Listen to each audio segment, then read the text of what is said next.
치면 뭐 소상이고 이렇게 표현을 했다고 생각을 하시면 되고요.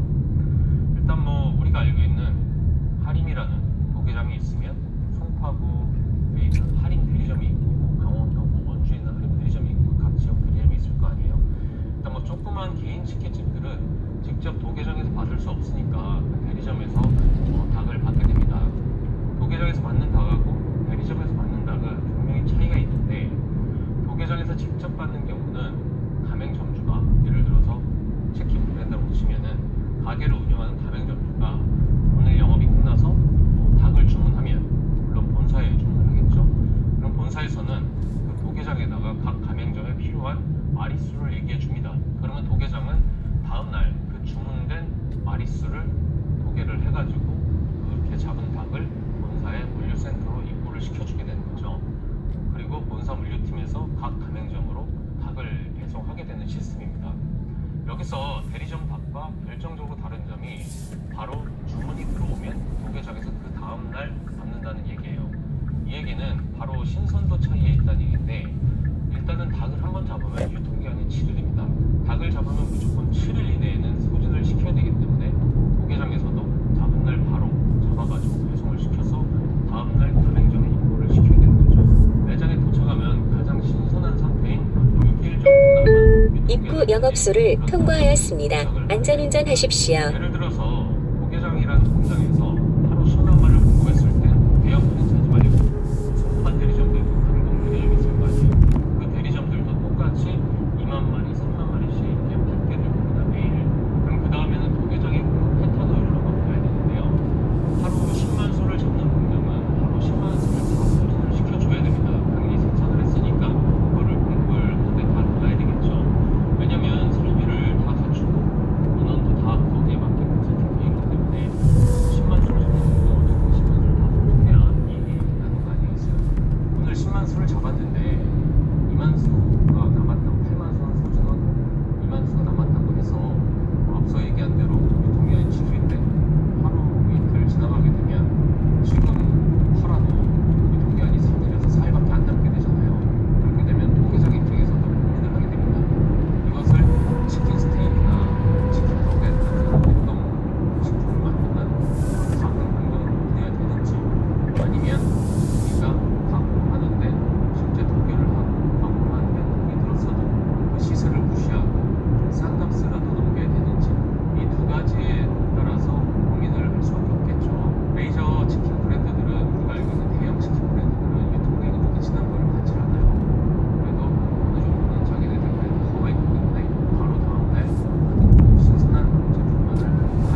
50원이 결제되었습니다. 원가가 나오게 되는 거죠. 그렇게 되면 아무래도 공정이 좀 줄어드는 값을 받아가지고 조금 부자재도 적게 들어가다 보니까 두 마리를 한다고 해도 한 10,000원에서 10,000원대 초반 정도의 원가가 들어가게 됩니다. 그 원가를 가지고 또 20,000원에서 20,000원대 초반으로다가 묶어가지고 두 마리 치킨을 배달을 해주는 거죠.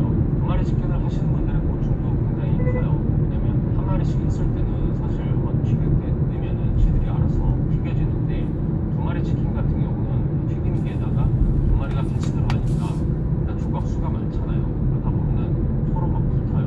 붙다 보니까 계속해서 저어줘야 된답니다. 저어주게 되면 그 자체가 힘든 거죠. 뭐 다른 뭐 타이머가 올리면 그때 끝내가지고 하면 되는데 두 마리 치킨 하시는 분들은 계속해서 그걸 잡아주는 거죠.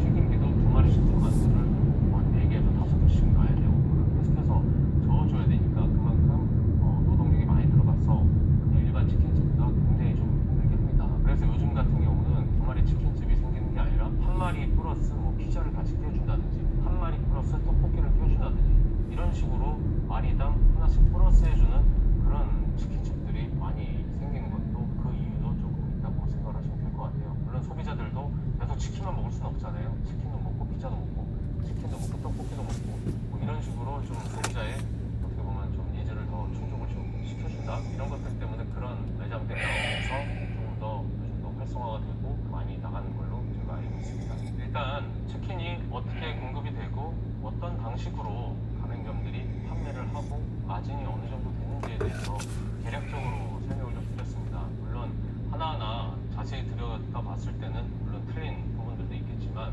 그런 지역적인 부분들보다는 전체적으로 그런 식으로 공급이 되고 지금 현재 치킨집 사장님들이 운영을 하고 있다라는 그런 부분을 좀 알아주시고요. 이 외에도 세부적으로 매장 내부에서 어떻게 하는지에 따라서도 굉장히 달라져요. 그런 공정을 매장에서 직접 하는 경우들은 더 싸게 받을 수가 있고요.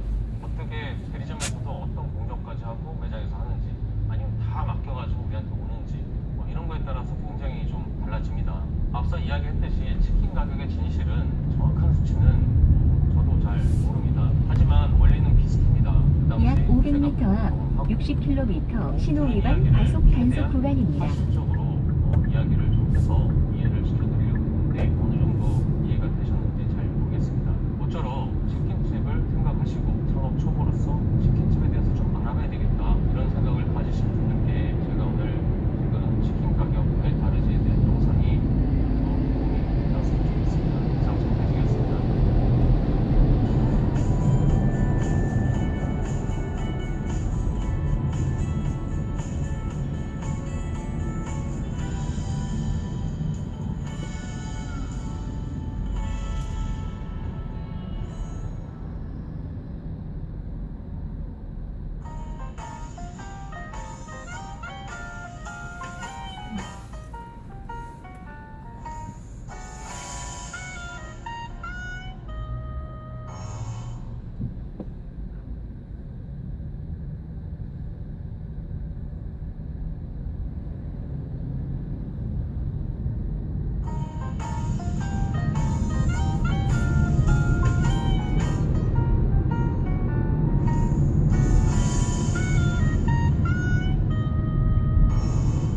네, 안녕하세요. 청필직입니다.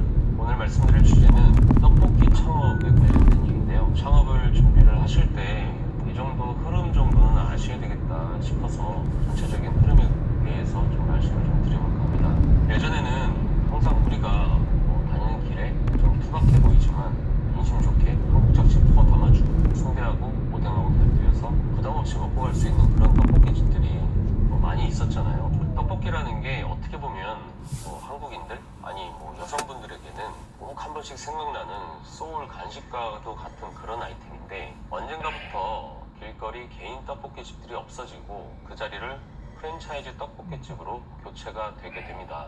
길거리 개인 떡볶이집들이 없어진 이유는 좀 간단합니다. 일단 프랜차이즈 회사보다 비위생적인 것처럼 보여요. 프랜차이즈 떡볶이집은 두건도 쓰고 마스크도 쓰고 청소도 어느 정도 매뉴얼대로 하고 있는 모습들이 보이고요. 근데 길거리 개인 떡볶이집들은 그냥 텔레비전 같은 거 보다가 주문 들어오면 무심히 나와가지고 한국적 그냥 퍽 담아주고 이런 모습인 거죠. 두 번째는 인테리어에서도 어느 정도 밀립니다. 싸구려 떡볶이를 사 먹더라도 이왕이면 깨끗하고 어느 정도 이쁜 곳에서 먹고 싶은 거는 어찌 보면 당연한 얘기겠죠. 세 번째는 포장 시스템에서도 밀렸어요. 개인 떡볶이집은 투박하게 봉지에 담아주게 되고 그걸 집에 가져가게 되면은 이걸 어떻게 깔끔하게 그릇에 담을까, 흘리지 않을까 이런 걱정을 하지만 프랜차이즈 떡볶이집은 실링기를 아예 가져다 놓고서 플라스틱에 담아서 실링기로 비닐봉지로 깔끔하게 눌러서 포장이 되고 게다가 잘 찢어 먹으라고 일회용 칼도 같이 넣어줍니다. 그렇게 하는 프랜차이즈 떡볶이집하고 경쟁을 해서 이기기가 힘이 들겠죠. 게다가 기존 떡볶이집보다 위치도 더 좋은 데 들어가요. 원래는 떡볶이집이라는 게 소상공인들, 어떻게 보면 소자본으로 가지신 분들이 큰 기술 없이도 좀 골목길에 있으면서 이렇게 장사를 하셨었는데 좋은 자리에 프랜차이즈 떡볶이집들이 들어오게 된 거예요. 개인 떡볶이집이든 프랜차이즈 떡볶이집이든 맛과 가격이 비슷하다고 가정을 한다면 위생, 또 인테리어, 포장 시스템도 모자라서 장사하는데 그 중요한 자리까지 안 좋게 되면 이건 백전백패인 겁니다. 게다가 맛에서도 결국 밀리게 되는 거죠. 장사가 어느 정도 차이가 나게 되면은 맛도 어느 정도 변하게 돼요. 왜냐면 떡볶이라는 게 좀 희한한 메뉴입니다. 똑같은 레시피도 그냥 조그만 냄비에다 한 거하고 커다란 철판으로 대량으로 한 거하고 맛이 틀려요. 사람들이 많이 찾는 대형 철판으로 하는 떡볶이집들이 맛집으로 소문이 나는 게 이게 신선한 재료나 특별한 레시피도 중요한데 큰 철판으로 해야 이게 진짜 제대로 된 떡볶이 맛이 나거든요. 집에서 아무리 맛있게 하려고 해도 그 대형 철판 맛을 못 잡는 이유가 분명히 있습니다. 둘째로 이게 조리를 한 다음에 일정 시간 지나서 바로바로 먹어야 되는 건데 바로 안 먹고 이거를 그대로 안 팔려서 오래 두게 되면은 이상한 군내 같은 게 나게 됩니다. 왜냐면 떡도 밀가루나 쌀이고 그거를 양념했던 고추장도 밀가루 쌀로다가 만드는 거다 보니까 시간이 지나게 되면 그게 서로 합해지게 되면서 그런 희한한 냄새가 나는 것 같아요. 생긴 것도 맛이 없게 변하게 되고요. 그래서 개인 떡볶이집들이 처음엔 맛있다가 점점 시간이 지나서 이 집 맛 변했다 이런 소리를 들으면서 망해가게 되는 경우도 많이 있었습니다. 그래서 프랜차이즈 브랜드로 유명했던 아땡 떡볶이나 국땡 떡볶이 이런 테이크아웃 떡볶이집들이 마구 생기면서 전성시대를 열게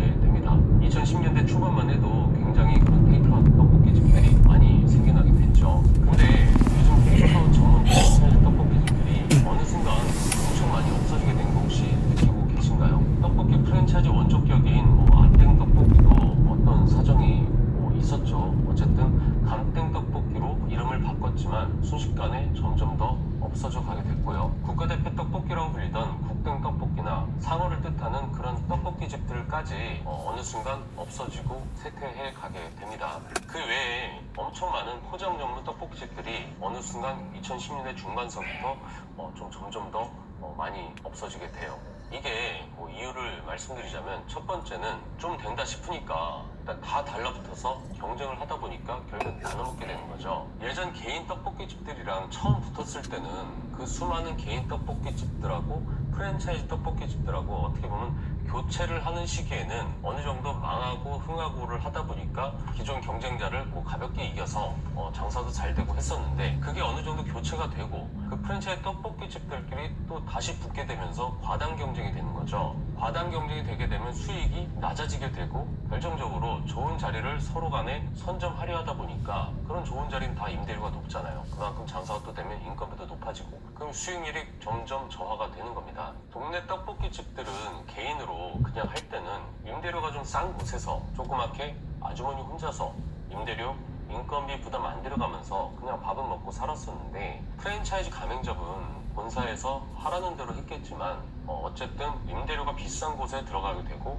장사가 잘 될 때도 있고 안 될 때가 있어도 어느 정도 인원을 갖춰놓고 장사를 해야 했기에 인건비도 많이 들어가게 됩니다. 그리고 단가가 낮다 보니까 줄 서서 먹는 것 같아도 매출을 또 확인을 한번 해보면 생각보다 매출이 그저 그런 경우도 많습니다.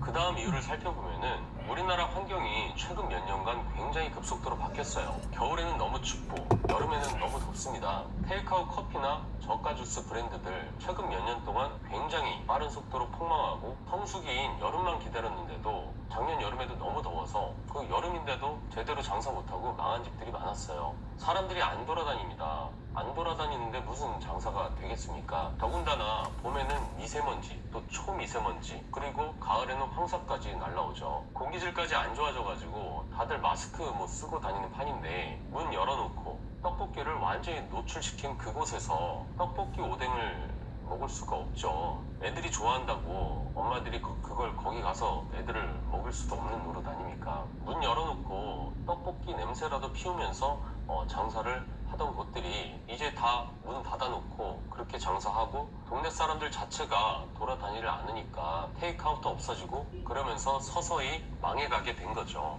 그러다가 어느 날 동네가 아니라 중고등학교 근처에서 팔던 즉석 떡볶이 컨셉의 떡볶이 프랜차이즈가 등장을 하게 됩니다. 동대문 이름을 가진 떡볶이가 거의 원조격인데 이게 왜 처음엔 기발하냐면 일단 사람들이 떡볶이는 먹어야 되는데 즉석 떡볶이는 일단 사람들이 길거리 떡볶이보다 어느 정도 고급이라고 생각을 하고 또 단가도 어느 정도 높습니다.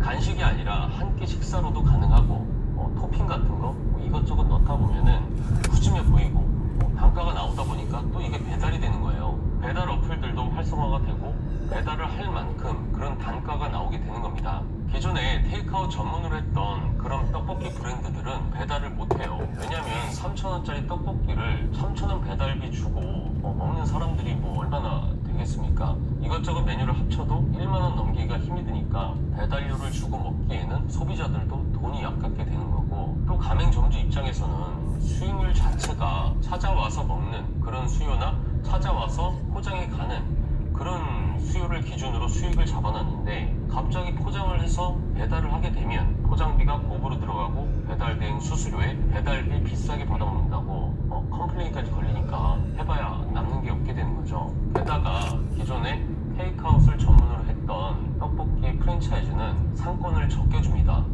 반경 500m라든지 아무튼 1km는 안 넘어가요. 어쨌든 그 근처에서 사람들이 걸어서 올 수 있는 사람을 수요로 주는 거니까요. 사람들이 찾아오는 거를 기준으로 잡아서 한 500m 반경, 한 3,000세대 정도 준다고 생각을 하면 됩니다. 그렇게 되면은 서로 배달을 한다고 가정했을 때 똑같은 브랜드를 가지고 있는 점주들끼리 또 피 터지게 싸우게 되는 상황이 벌어지게 되는 거죠. 500m 반경에 하나가 들어가고 그 다음 500m 반경에 또 하나가 있다면은 배달 반경은 사실 1.5km까지도 갈 수가 있는 건데 점주들이 많아지게 되잖아요. 그럼 그분들끼리 또 싸우게 되니까 이게 상권을 주기도 애매하게 되는 거죠. 그런데 즉석 떡볶이 프랜차이즈는 일단 단가가 나오고 푸짐하니까 가족들이 다 같이 먹을 생각으로 시켜 먹기가 좋고 그렇게 단가가 나오다 보니까 배달료도 크게 부담이 안 되고 배달 반경을 최소 1, 2km 정도 주다 보니까 그만큼 수요도 많아지고 잠재 고객 수 자체가 약 굉장히 500m, 최소한 60km 아까 구간입니다. 얘기했던 3,400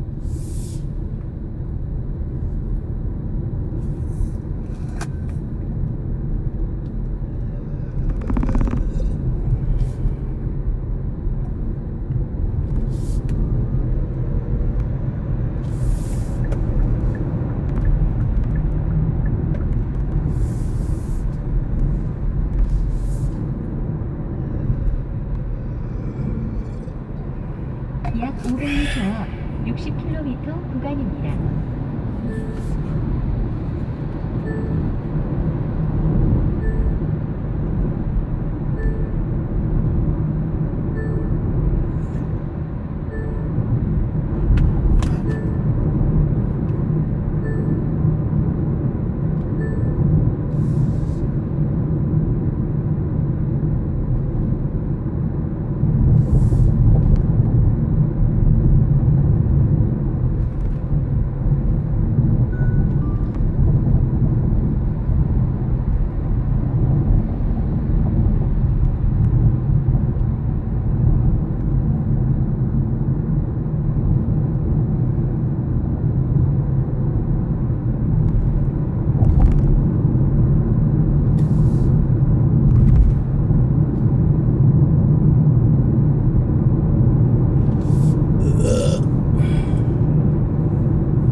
대구 왔어?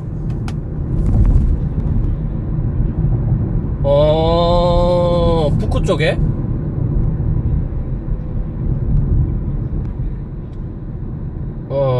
그러면 일 보고 전화 줘.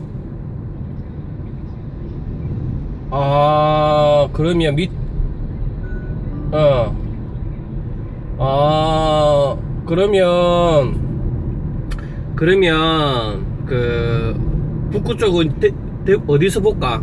어디서 보는 게 좋을까? 그러면 내가 주소 하나 찍어줄게. 주소 하나 찍어줄 테니까 그래 이따 보자.